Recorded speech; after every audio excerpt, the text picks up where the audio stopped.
एक और दिन, एक और तबाहकुन हमला और एक और नए मिसाइल का इस्तेमाल। ईरान ने एक नए मिसाइल का इस्तेमाल करते हुए इसराइल में तबाही मचा दी।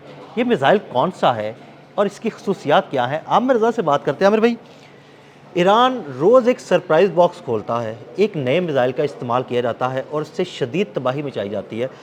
एक और नए मिसाइल का इस्तेमाल किया गया है, इससे कितनी तबाही हुई, इस मिसाइल का नाम क्या है, इसकी ख़ुसूसियात क्या हैं? हमारे नाज़रीन को बताइएगा। जी, बिल्कुल आपने सही कहा कि सरप्राइज़ बॉक्स है और आज तो ईद वाले दिन ये सरप्राइज़ बॉक्स खोला गया है और ऐसा सरप्राइज़ बॉक्स है जिस पर मेरा ख़्याल है इनको ईद मुबारक लिखना चाहिए। तो नाम पहले बता दूँ आपको, नसरुल्लाह नाम है और ये हिज़्बुल्लाह के जो साबिक रहनुमा थे, हसन हसन नसरुल्लाह, नसरुल्लाह। बिल्कुल। जी, बिल्कुल आप पहुँच गए।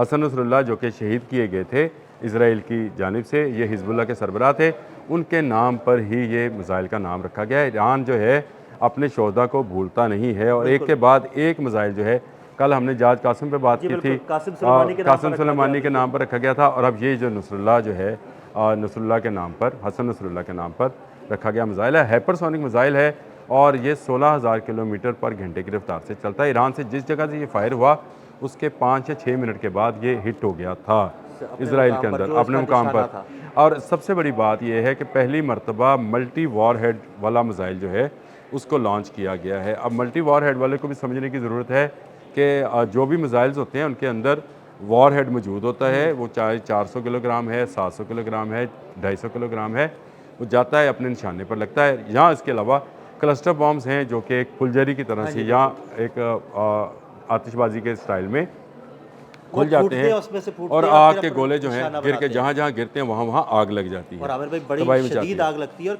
कई घंटे रात तक बुझ नहीं रात पाती। उसको उसका भी किया है उन्होंने, उस पर भी किया है। लेकिन ये जो है ये मल्टी वॉरहेड्स का मतलब ये है कि ये एक ही वक्त में मुख्तलिफ अहदाफ को निशाना बना सकता है अच्छा। अपने वॉरहेड से। एक मिसाइल के अंदर समझें कि और मिसाइल मौजूद होते हैं और इनमें जो टारगेट सेट्स किए जाते हैं उसको ये जो है मारता हुआ चला जाता है, यानी उस पर मिसाइल गिराता हुआ इसी स्पीड के साथ गिराता हुआ चला जाता है। इसकी जो सबसे बड़ी खसूसियत है वो इसका गाइडेंस सिस्टम है। इसका जो गाइडेंस सैटेलाइट गाइडेंस सिस्टम है ये जो है इसको अपने हदफ से हटने नहीं देता है। इस पर अगर जो इंटरसेप्टर जो है फायर किया भी जाए तो ये मनूवरिंग के ज़रिए उससे बच निकलता यानी है, अपना रास्ता तब्दील करता है और तब्दील करने के बाद, चकमा देने के बाद फिर अपने हदफ की अपने हदफ जानिब की तरफ बढ़ता है। जाता है। देखें ये इमाद की अगली शक्ल है, यानी सही। उसका उसका अगला वर्जन अपडेटेड है, वर्जन है अपडेटेड इसका। वर्जन है।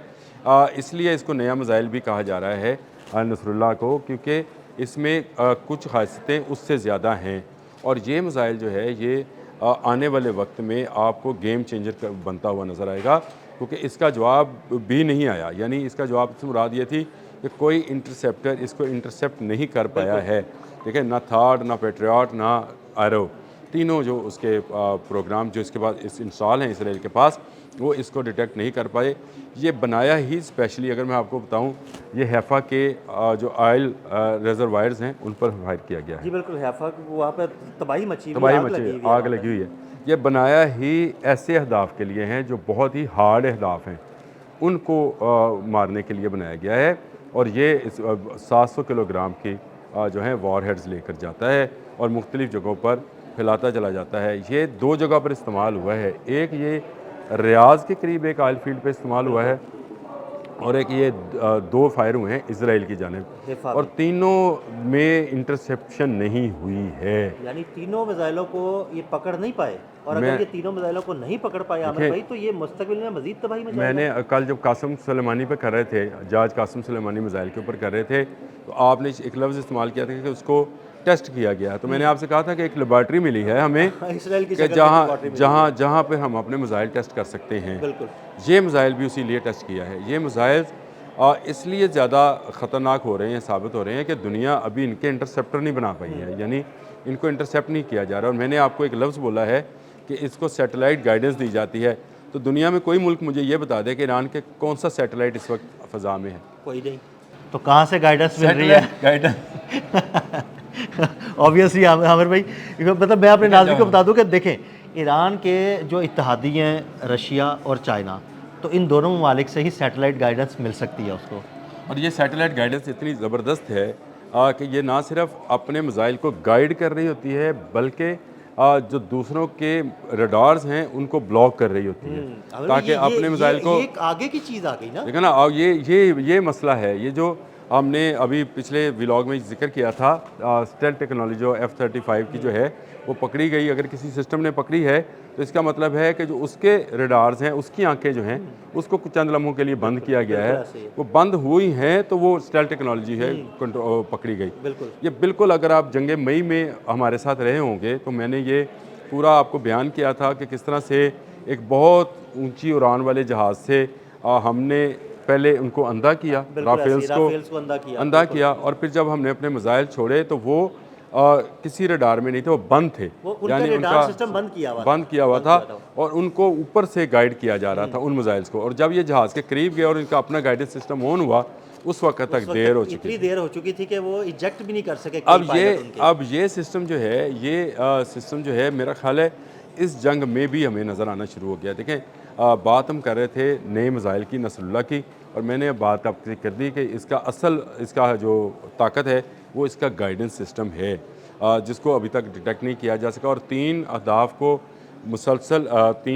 को निशाना बनाना और इसका इंटरसेप्ट ना होना, इस बात की निशानदेही है कि आने वाले दिनों में ये मिसाइल मज़ीद तबाही जो है फैलाएगा, और आने वाले दिनों में इसराइल में आपको इस मिसाइल की गूंज ज़्यादा शिद्दत के साथ सुनाई देगी, और इसराइल इसको रोक नहीं पाएगा।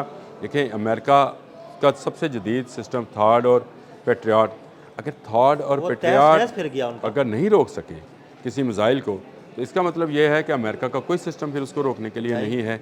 अब अमेरिका के लिए बड़ी ही एक बंद गली सी बन गई है जिसमें वो फंस गया है, और फंसने की एक बड़ी वजह यह है। अच्छा, ये मुझे याद दिलाइएगा, आपने हरमुज़ पे करना है हमने एक, और इसराइल का नए जो इरादे हैं उस पर भी एक व्लॉग करना है। ये बड़ी इन्फॉर्मेटिव चीज़ है, इसको मिस ना कीजिएगा। उसकी वजह यह है कि इसराइल का सारा गेम प्लान इस एक व्लॉग के अंदर मैं आपको बताऊंगा, और इस गेम प्लान को खुलकर बयान कर दिया है नेतन्याहू ने। वो क्या है उस पर बात करेंगे, लेकिन इस वक्त हम बात कर रहे हैं नसरुल्लाह पे, जो कि हाइपरसोनिक मिसाइल है और बड़ी स्पीड के साथ जो है अपने अहदाफ को निशाना बना रहा है, और उसने कामयाबी के साथ हैफा में जो इनके ऑयल डिपोज़ हैं उनको निशाना बनाया है, और उसमें से आपने सही लफ्ज़ बोला था कि उनमें से आग निकलती हुई महसूस हो रही है, और आग निकल भी रही है, और जो बुझाई नहीं बुझेगी, और बड़े लंबे अरसे तक जो है ये आग जलती रहेगी। देखें, कल जो गैस पे हमला किया था, गैस फील्ड के ऊपर, लफान जो इसकी कतर की थी, आज कतर के अमीर ने कहा कि इसको मुरम्मत करने के लिए हमें 3 से 5 साल चाहिए। हाँ जी बिल्कुल, और इस तकरीबन 15 से 17% गैस की सप्लाई भी जो है ना वो मुतासिर होगी, पूरी दुनिया भर की गैस। तो चले, सप्लाई मुतासिर होगी तो आमिर भाई गैस की कीमतें बढ़ेंगी। ये किसने किया है ये मैं आपको बाद में बताऊंगा। ये हो सकता है ये ईरान ने ना किया, लेकिन ये जब मैं आपसे करूँगा ना, अगले व्लॉग में बात करूँगा ना, तो आपने मुझे ये याद दिलाना है, जो मैंने गेम प्लान कहा है ना इसराइल का, क्या था और क्या है, ये उसका हिस्सा है, उस पर बात करेंगे। इस वक्त नसरुल्लाह जो है वो वो जो है वो बनकर आया है, और उसने जो है वो जो कहते हैं कि अल्लाह ताला की मदद है ईरान के पास, कि ईरान की हर किया हुआ तजर्बा जो है वो कामयाब होता चला जा रहा है, क्योंकि लेबॉर्ट्री हमारी बड़ी ज़बरदस्त है, और उसको जो है हिट करने में हमें मज़ा भी आ रहा है। मैं ये समझता हूँ कि हसन नसरुल्लाह को इससे ज़्यादा बेहतर ट्रिब्यूट के उसके नाम का मिसाइल इसराइल पर गिराया जाए, इससे बेहतर ट्रिब्यूट नहीं हो पेश किया जाता। बहुत शुक्रिया आमिर भाई ने ताज़ा सूरत से आपको आगाह किया। मज़ीद अपडेट्स के लिए मुझे और आमिर रज़ा को फॉलो करते रहिए। अदील अहमद और आमिर रज़ा को इजाज़त दीजिएगा। अल्लाह हाफ़िज़।